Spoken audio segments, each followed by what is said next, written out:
Hello friends, मैं हूँ Roshni. Welcome to your question mat. हमारे पास है सेम सवाल जो अभी आपके मन में है और हमारा आज का सवाल है ऑडिटिंग के बारे में। ऑडिटिंग क्या है, इसकी परिभाषा क्या है व इसके उद्देश्य क्या है। फ्रेंड्स, इससे जुड़े सारे सवालों के जवाब आज हम इस वीडियो में जानेंगे, तो बने रहे हमारे साथ वीडियो के अंत तक, जिससे हमारे मन में कोई डाउट ना रहे और हम अच्छे से समझ पाएँ कि ऑडिटिंग होता क्या है।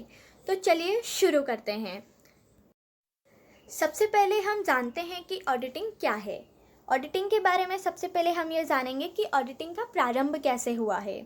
ऑडिटिंग का जो प्रारंभ है वह लैटिन भाषा के शब्द ऑडायर से हुआ है, जिसका अर्थ होता है सुनना।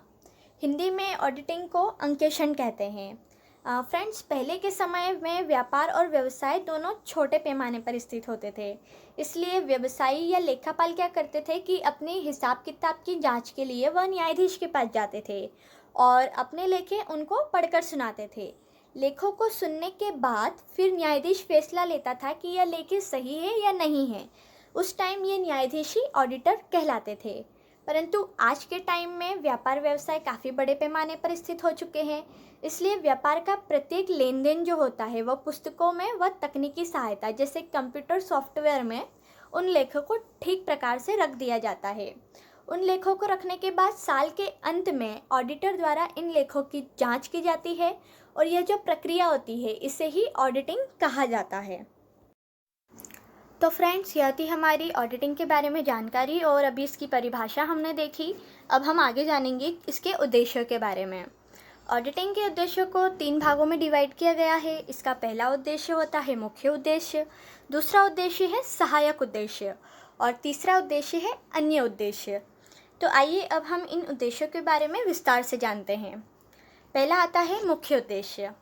जैसा कि ऑडिटिंग के आशय व परिभाषा से स्पष्ट है कि ऑडिटिंग का जो मुख्य उद्देश्य होता है वह अपने ऑडिटर द्वारा तैयार किए गए लेखों की जांच एवं विवरण पत्रों का सत्यापन करना होता है।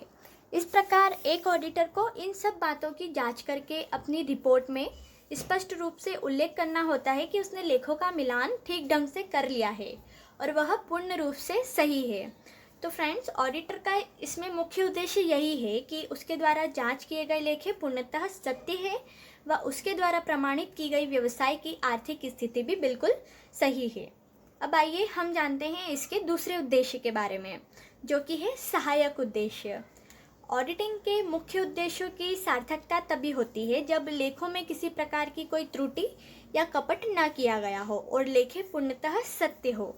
ऑडिटिंग के मुख्य उद्देश्य के साथ इसके सहायक उद्देश्य भी है। इसमें हम पहला पॉइंट देखेंगे, अशुद्धियों का पता लगाना।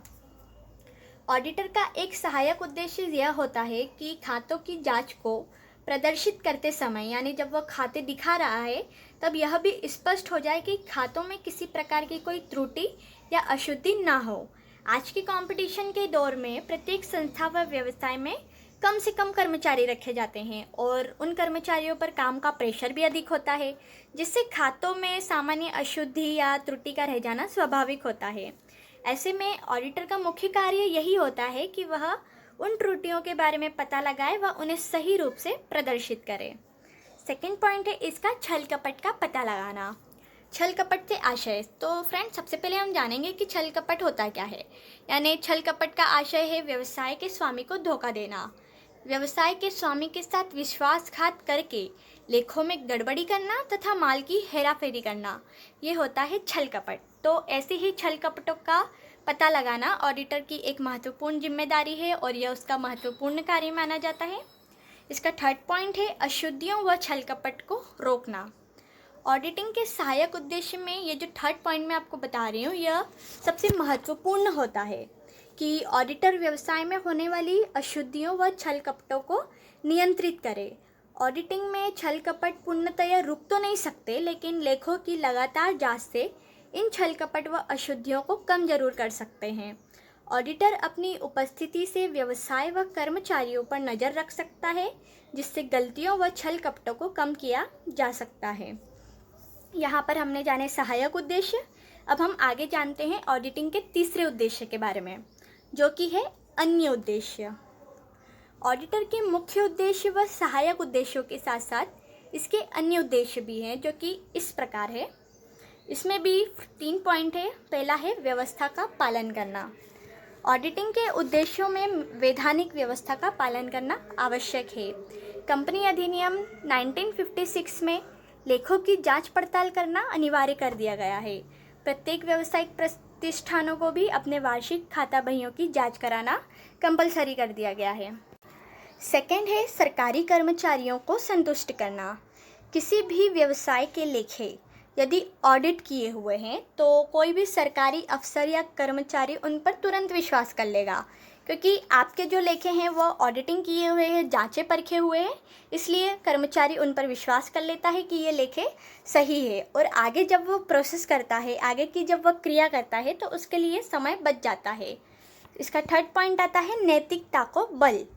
ऑडिटिंग से लेखा अधिकारियों एवं कर्मचारियों के मधुर नैतिक वातावरण तैयार होते हैं तथा वे किसी भी प्रकार की त्रुटि करने से पहले खातों की ऑडिटिंग की बात ध्यान में रखते हैं एवं ईमानदारी से कार्य करने की कोशिश करते हैं।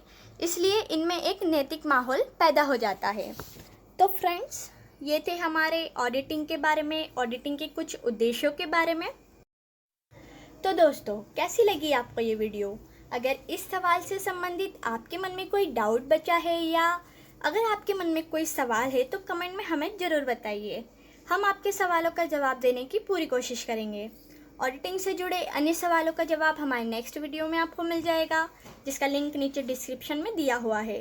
अगर आपको वीडियो अच्छी लगी हो तो लाइक करें, शेयर करें और आपके उन दोस्तों को भी शेयर करें जो इस क्वेश्चन का आंसर जानना चाहते हैं, और चैनल को सब्सक्राइब जरूर करिए। वीडियो को अंत तक देखने के लिए आपका बहुत बहुत धन्यवाद। फिर मिलेंगे एक ऐसी ही वीडियो के साथ। Have a good life, make a great story of your life.